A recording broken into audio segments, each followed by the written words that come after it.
The My Hero Academia anime has officially concluded after 9 years and 8 seasons. Horikoshi's superhero epic cemented itself as one of the biggest series of the 2010s leading into the 2020s, and after a little dip in popularity, its final few seasons were genuinely excellent. But where My Hero Academia always excelled, in my opinion, was in its supporting heroes. I mean, good lord, Todoroki, Hawks, All Might, Mirio, and best of all, the anti-hero who was with us since episode 1, Katsuki Bakugo, aka Dynamite, aka Kacchan. Sure, on paper, My Hero is the story of how Deku became the greatest hero, but like with Hawks following Endeavor, not All Might, sometimes the guy in second place is way more interesting. This is my analysis and celebration of the writing of Bakugo's arc, what I consider to be Horikoshi's greatest accomplishment as a storyteller. There are 5 landmark moments for this character that I feel need discussing. Spoilers for the entire now concluded series, by the way. Season 3, Episode 48, Symbol of Peace. This is the first major confrontation with the League of Villains following Bakugo's kidnapping. All for One has come out of hiding and is going head-to-head with the #1 hero, All Might. Meanwhile, the students of Class 1A work on rescuing their classmate. They come up with this elaborate plan to launch themselves into the sky to reach and save Bakugo, but it all relies on his willingness to accept a helping hand. You'd sort of think the protagonist of the story would be the one to reach out a hand and grab onto Bakugo's, but nope, we're not there yet. Midoriya assigns Red Riot, Kirishima, to be the one to call out to Bakugo. He says, quote, "It's no good if I do it.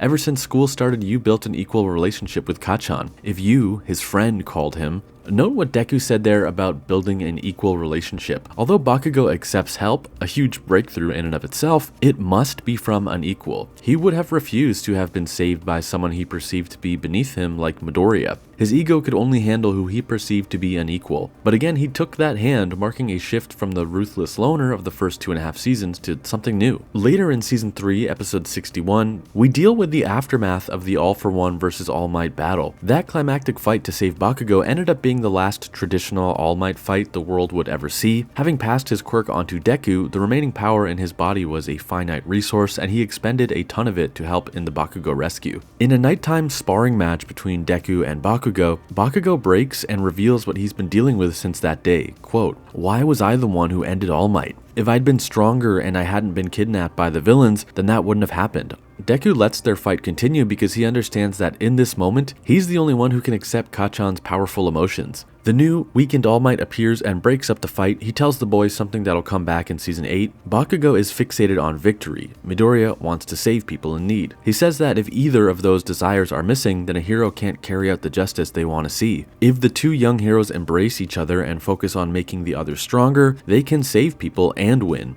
From here on out, we see a pretty noticeable shift in Bakugo's mannerisms and attitude towards Midoriya. From this point on, he's out to protect Deku, as if to protect and respect All Might's will. Now, flash forward to Season 6, Episode 9, Katsuki Bakugo Rising. The heroes are united against a new, unstoppable Shigaraki. Deku is one of the last ones standing. One of Shigaraki's twisted tendrils shoots out towards a vulnerable Deku. He closes his eyes and braces for impact, but it never arrives. He opens his eyes and finds Bakugo in front of him, impaled by Shigaraki.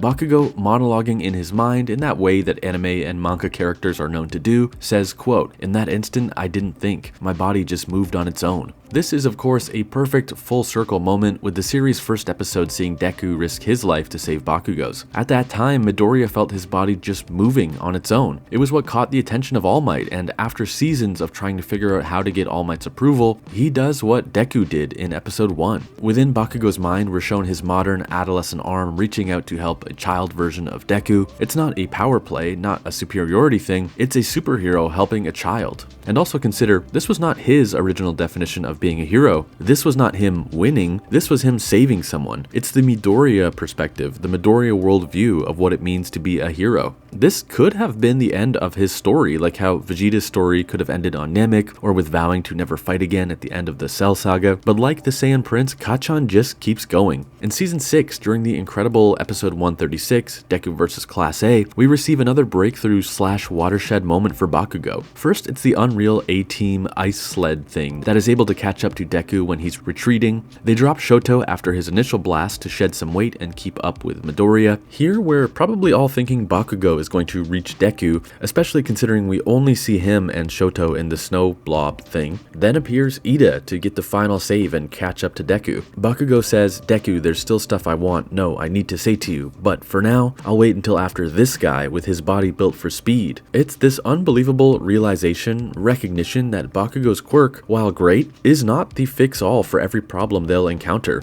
The Bakugo of the first few seasons would not let anyone else get the Midoriya save. The Deku/Ida save is this beautiful moment and an iconic frame. It's a perfect beat for the young Ingenium, but also Bakugo's willingness to step back in this instant is equally important character development. And then when they land, after recounting how he always envied Deku, how he rejected him and bullied him to feel superior, finally Bakugo apologizes. "Imamade gomen," or "I'm sorry for everything up until now," or "even now I'm sorry." He says some words of wisdom that you would never in a million years expect to hear from Bakugo. Quote, "Right now you're unsteady. There's a wall you can't overcome. We'll take care of the things that you can't take care of." Then there's the catch when Deku physically collapses. In that Shigaraki battle from earlier in the season, only in his mind did Bakugo reach out and embrace Midoriya, but here that connect is grounded in reality. Then we go to Season 8 from 2025, the smile, the Kacchan, the victory pose, the stumble, and being okay.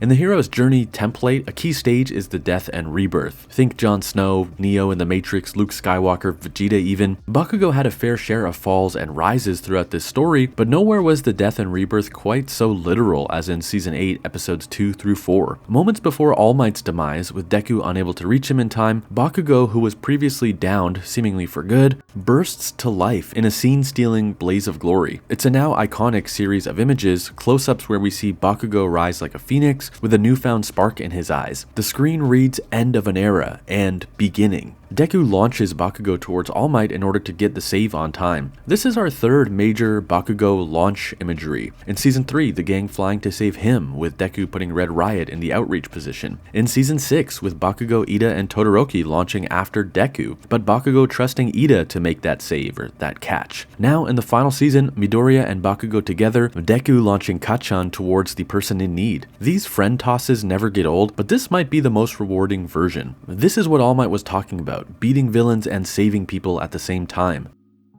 After knocking down All For One and getting a few seconds to talk with All Might receives the sweetest Deku-looking smile we've ever seen from Bakugo. This kid who rose from the explosion is changed. When All For One name drops some guy the explosion hero has never heard of, he goes, "Have you lost it, you idiot? My name is Kacchan Bakugo." It's his first time using the Kacchan nickname that Deku gave him, just like how Izuku took on the name Deku, which came from Bakugo. Way earlier in the series, Midoriya took control of the name his bully gave him and made Deku something positive, his hero name. Kacchan went from someone who needed this great explosion, murder god, dynamite moniker, to now identifying as the person Deku sees him as. It doesn't get much better than this in terms of anime rivalries resolving. I think even still, my favorite beat of this encounter hasn't happened yet. After Kacchan defeats All For One, he tries to celebrate his victory by striking the famous All Might pose. Completely out of energy, struggling to stand, for a second, Kacchan gets there. He strikes the pose, raising one fist to the sky, before quickly stumbling and collapsing. He says to himself, "Ah damn, I wanted to stay on my feet like All Might," with equal parts disappointment and acceptance in his voice. Of course he wanted that hero pose, for himself yes, but also for others watching to take comfort in. But he seems proud enough in how far he's gotten that he's not really upset at himself for collapsing. From the ground, flat on his back, he manages to still lift one fist upwards and says, "You got this, Izuku."